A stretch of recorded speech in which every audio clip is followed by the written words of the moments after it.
एक रोटी लई इन्ने धक्के मेरे मालिक, खा खा धक्के फिर नाके मेरे मालिक। बोझा खाली होवे बंदे दा जिस वेले, छड़ जांदे ने सारे सक्के मेरे मालिक।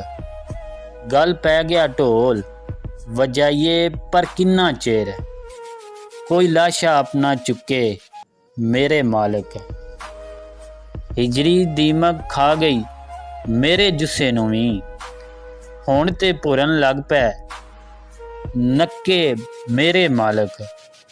रोटी पहला रुकन है सारे रुकना विचों, काले होण या फिर कक्के मेरे मालिक।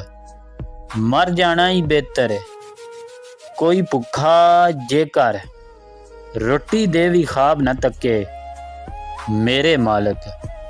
खा के मरले वीरां ते भैणां दे लोकी, के समूह जान मदीने मक्के मेरे मालिक।